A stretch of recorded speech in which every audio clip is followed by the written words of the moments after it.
Chapter 12. Violet Spies.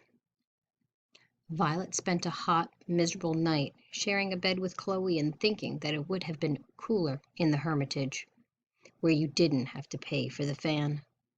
But in the morning Violet had an idea.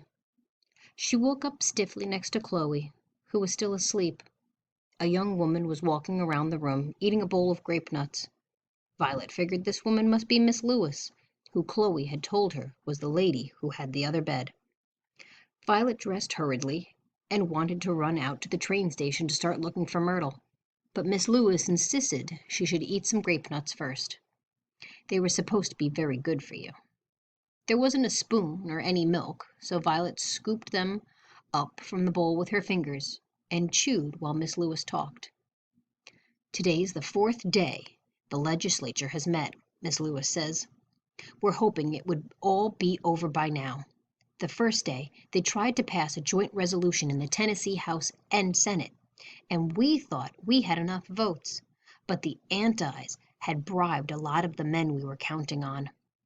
She wiped a hand over her forehead, which was already sweating. "How long will they meet for?" Violet asked. "We don't know," said Miss Lewis. "The Senate and House have to vote separately now, and they each have to pass the amendment, and we don't know when they will. The Antis were trying to bribe as many legislators as they can, and they won't let the vote happen now until they're sure they can win." Aren't the Suffs bribing legislators?" said Violet. She was too tired to think straight, or she would have realized how rude this sounded. "Certainly not," said Miss Lewis. "Women are entering politics to clean it up, not to add to the filth. When women vote, there will be no more bribery or corruption. There will be no more war. The concerns of mothers will become the concerns of the government. Good schools, safe food, and temperance. Just think, the United States has banned alcohol completely, and soon temperance will spread to other nations, so that nowhere on earth will mankind ever be a slave to alcohol again." Violet had finished her grape nuts. "Excuse me, Miss Lewis," she said. "I need to go to the train station." "I'm sure those Antis are going to use every dirty trick they can think of to block the legislature," said Miss Lewis, seeming not to hear her. "If only there was some way we could know what they're planning." As she walked along, Violet reflected that she had sat in an anti-meeting last night eating sandwiches, and that nobody had even noticed she was there. She was perfectly set up, Violet thought, to be a spy. She could go back to the Hermitage, pretend to be an Anti, and tell the Suffs what the Antis were planning. She wanted to do something to help, since meeting that hatchet-faced woman in Chattanooga yesterday, she found she cared for women's suffrage very much. It was more than just a newspaper story to her now. Violet looked at the rail yards that she was walking past. She saw 2 hobos walking along carrying small bundles under their arms. They looked like they had just gotten off the train, and they reminded Violet of Hobie the hobo. She wondered if he'd gotten to Florida yet. The smaller hobo let out a cry and grabbed the bigger hobo's arm, pointing to Violet. Violet started. Hobos could be dangerous. She gathered that much from Hobie, who had been careful not to let her and Myrtle meet any other hobos. She turned to run. "Violet!" called the larger hobo. A relief washed over Violet. She ran toward them, the gravel roadbed crunching under her feet. "I was just on my way to look for you," she said. "We shook those Palmer agents," said Myrtle. "They're running around the Tennessee backwoods looking for us." She pointed back down the rails, toward the freight yard. "We rode in a caboose." "But—" Violet looked at Myrtle, and then at Mr. Martin.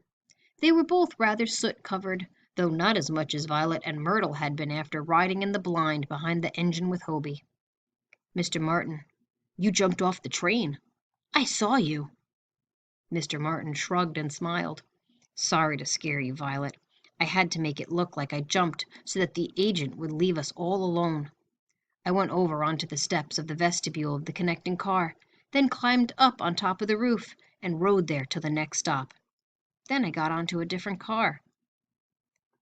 And you told us it was dangerous to ride freight trains, Violet said. Mr. Martin shrugged again. Well, it is. Have you, found your sister yet, Violet? Yes, said Violet. She's at the Two-Lane Hotel. It's just up the hill here. She'll be so glad to see you. Violet wasn't sure if this was true, but it was the sort of polite thing she'd always been taught to say. Chloe was just coming up the stairs into the big wood-paneled lobby of the Two-Lane, wearing her sky-blue walking suit and the straw hat with a yellow rose in it. She still looked exhausted, Violet thought. She looked like she hadn't slept at all. Chloe got to the bottom of the stairs and stopped, looking at Mr. Martin for a moment as if she wasn't sure who he was. She didn't notice Violet and Myrtle at all. Violet watched Chloe and Mr. Martin look at each other. The desk clerk and the drummer he was playing cards with watched too. Chloe's mouth opened a little bit and she froze. Mr. Martin turned faintly pink under the train soot, and Violet could almost hear him wishing he'd stopped to wash his face. Chloe's face turned pink too. Theo, what were you thinking helping my sister run away from home? He didn't help me run away from home. I did it by myself, Violet said, annoyed.